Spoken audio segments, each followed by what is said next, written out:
Bismillahirrahmanirrahim. Assalamualaikum warahmatullahi wabarakatuh. Alhamdulillahi wa kafa. Wassalatu wassalamu ala Rasulillahil Mustafa wa ala alihi wa sahbihi wa man wafa. Segala puji hanya milik Allah, Tuhan semesta alam. Salam serta salawat senantiasa tercurah kepada suri tauladan kita, Rasulullah Muhammad SAW.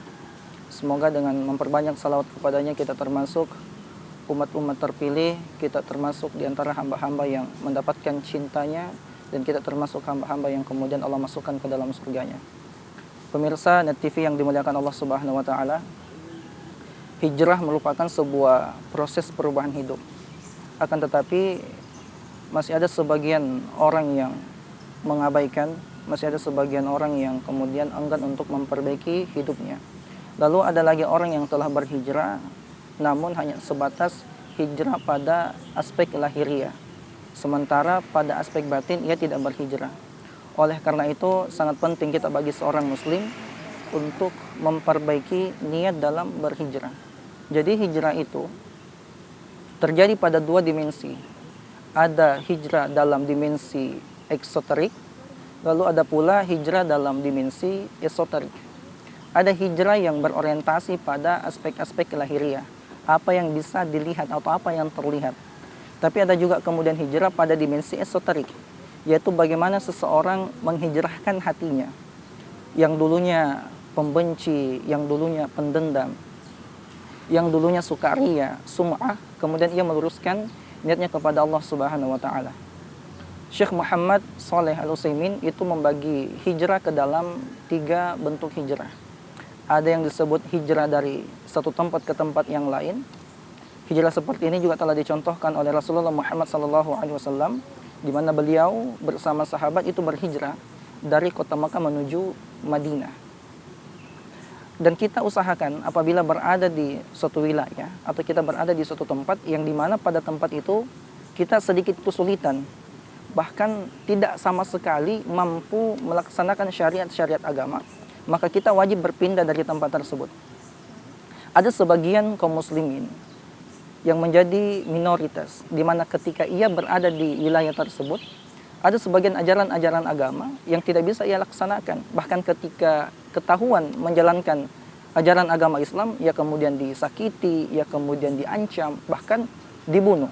Maka apabila seorang muslim berada pada kondisi seperti ini, maka ia wajib berhijrah meninggalkan tempat tersebut dan memilih tempat atau wilayah yang di dalamnya ia mampu dengan tenang, ia mampu dengan nyaman mengamalkan syariat agama. Tapi kalau misalkan kita berada pada suatu daerah, kita berada pada suatu wilayah yang di dalamnya kita dengan tenang, kita dengan nyaman melaksanakan setiap perintah-perintah agama, maka kita tetap komitmen dan konsisten berada di wilayah tersebut. Kecuali ada ancaman, maka kita wajib berpindah. Lalu ada juga hijrah dari satu perbuatan ke perbuatan yang lain, di mana seseorang meninggalkan perbuatan-perbuatan tercela menuju perbuatan-perbuatan terpuji. Dan usahakan hijrah seperti ini bisa kita laksanakan secepat mungkin.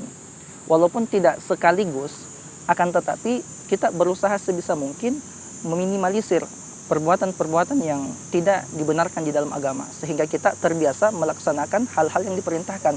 Karena salah satu kendala melaksanakan ibadah adalah masih memiliki kebiasaan mengerjakan perkara-perkara yang dilarang di dalam agama.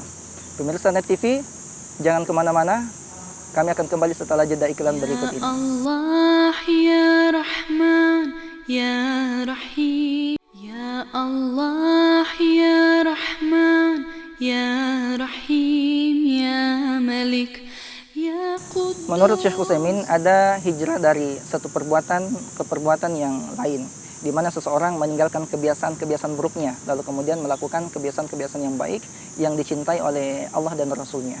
Nah, jadi kalau ada orang yang dulunya masih meyakini adanya pertolongan selain Allah, maka ia berhijrah dengan cara melakukan hal-hal yang dibenarkan di dalam ajaran agama Islam, ya sholat, ya memperbanyak doa kepada Allah. Ada juga orang yang dulunya selalu mencuri atau mengambil barang-barang orang lain, maka ia berhijrah dari perbuatan tersebut menjadi seorang hamba yang senang untuk memberi. Jadi kalau kita punya kebiasaan mengambil harta dulunya, maka usahakan hari ini kita memiliki kebiasaan memberikan harta kita kepada orang. Karena dengan sedekah yang kita keluarkan di jalan Allah, itu akan menjadi penolong bagi kita. Dan tentunya sedekah ini memberikan efek juga bagi jiwa dan jasad kita. Lalu Syekh Utsaimin juga menyebutkan ada yang disebut hijrah meninggalkan pelaku maksiat. Seorang pelaku hijrah itu tidak dibenarkan membiasakan diri berkumpul bergaul dengan pelaku maksiat. Misalkan kita sudah melaksanakan sholat 5 waktu, kita sudah mengamalkan zikir pagi petang, kita melaksanakan puasa Senin Kamis, bahkan kita sudah terbiasa melaksanakan sholat berjamaah di masjid, maka jangan membenamkan diri untuk bergaul, berkumpul dengan pelaku maksiat seperti suka nongkrong, ngumpul dengan orang-orang yang suka meminum minuman keras. Karena apabila kita berkumpul dengan mereka, mereka bisa saja memandang rendah pelaku taat. Kemudian yang kedua, kita bisa terpengaruh dengan mereka sehingga kita meninggalkan ketaatan-ketaatan yang telah kita bangun selama ini. Dan ternyata Rasulullah SAW pernah memberikan contoh bagaimana berhijrah meninggalkan pelaku maksiat. Di mana ada 3 orang sahabat, namanya Ka'ab bin Malik, kemudian ada Hilal bin Umayyah dan Mirarah bin Ar-Rabi. Pada suatu ketika Rasulullah SAW memerintahkan seluruh sahabat, memerintahkan sahabat-sahabat terbaiknya untuk ikut pada perang Tabuk. Namun ternyata pada kesempatan itu ada 3 orang yang tidak ikut berperang, yaitu Ka'ab bin Malik, Hilal bin Umayyah dan Mirarah bin Ar-Rabi. Ketika ketiga orang ini tidak ikut berperang, Rasulullah mengetahuinya. Maka Rasulullah SAW menjauhi ketiganya karena telah nampak di dalam hati dan perilaku mereka itu perbuatan-perbuatan munafik. Maka Rasulullah menjauhi dan memerintahkan kepada para sahabat untuk menjauhi ketiganya. Setelah Rasulullah SAW menjauhi ketiga orang tersebut dan memerintahkan sahabat untuk menjauhinya, akhirnya ketiga orang ini tersadar. Mereka menyadari kesalahannya karena tidak ikut pada perang Tabuk. Dan ternyata ketidakikutsertaan mereka pada perang Tabuk mengindikasikan kemunafikan muncul di dalam hatinya sehingga dijauhi. Lalu pada akhirnya ketiganya sadar dan mereka bertobat kepada Allah. Allah pun menerima tobat mereka. Jadi ada yang disebut hijrah dari satu perbuatan ke perbuatan yang lain, ada yang disebut hijrah dari satu tempat ke tempat yang lain, lalu ada pula yang disebut hijrah meninggalkan pelaku maksiat. Nah, jangan hanya membatasi diri itu berhijrah dengan mengubah penampilan, akan tetapi usahakan kita betul-betul memperbaiki apa yang ada di dalam hati kita. Kalau hanya sebatas mengubah penampilan, kita berkamuflase seperti muslim yang taat. Kita nampak menjadi muslim yang taat, akan tetapi ternyata isi hati kita mengharapkan pujian dan sanjungan. Makanya hijrah itu jangan dibatasi pada hijrah yang terletak pada dimensi eksoterik atau hijrah pada aspek lahiriah. Tetapi usahakan kita mampu masuk dalam dimensi esoterik, di mana kita mampu menghijrahkan apa-apa yang berada di dalam batin kita. Jadi kita membuang segala penyakit-penyakit hati, kemudian menyehatkan hati kita dengan mengikhlaskan segala bentuk ketaatan kepada Allah, itu semata-mata kita tujukan kepada Allah, bukan karena mengharap pujian dan mengharap sanjungan. Pemirsa Net TV yang dimuliakan Allah, kami akan kembali setelah jeda iklan berikut ini. Allah ya Rahman ya Rahim ya Allah ya Rahman ya Rahim ya Malik. Setelah kita berhasil memasuki hijrah pada dimensi eksoterik, di mana kita menghijrahkan apa yang nampak, maka usahakan kita menghijrahkan apa yang tidak nampak, yaitu hati kita. Yang dimaksud adalah hijrah dalam dimensi esoterik. Mungkin kita bingung bagaimana kemudian kita memahami esensi hijrah.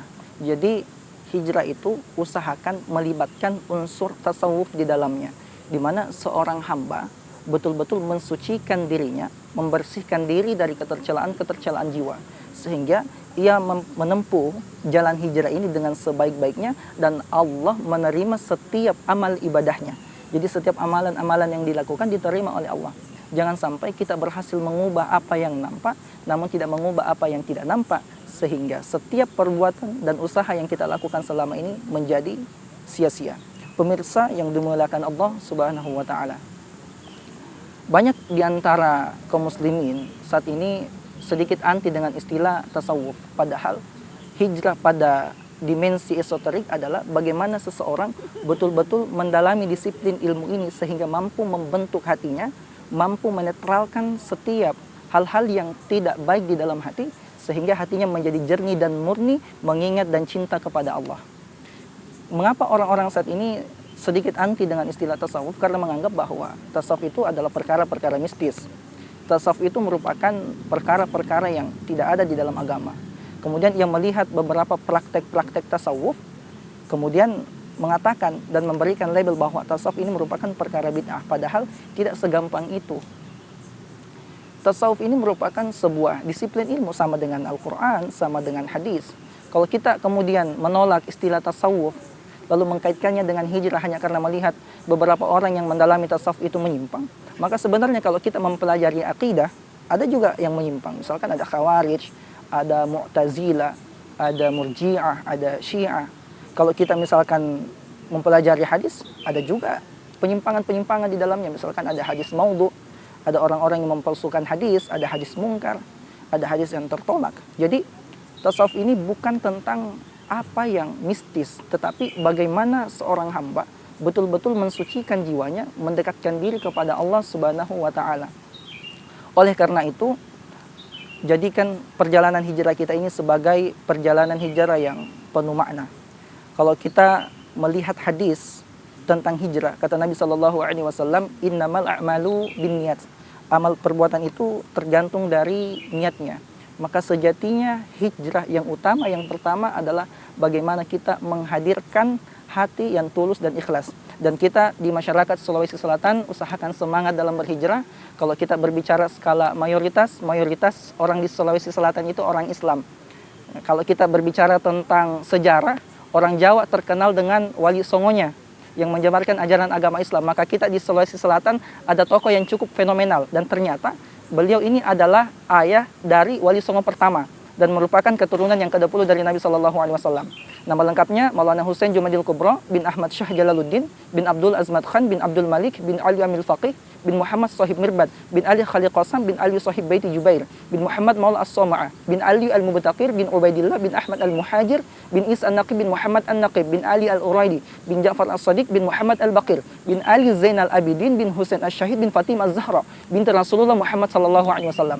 Secara sejarah, masyarakat Sulawesi Selatan memiliki sejarah yang kuat terkait penyebaran ajaran agama Islam. Semoga apa yang kami sampaikan bermanfaat bagi kita semua dan kita bisa menjadi orang-orang yang betul-betul taat kepada Allah, mampu menembus dimensi hijrah pada aspek eksoterik dan mampu menembus hijrah pada aspek esoterik. Sekian dan terima kasih. Wassalamualaikum warahmatullahi wabarakatuh.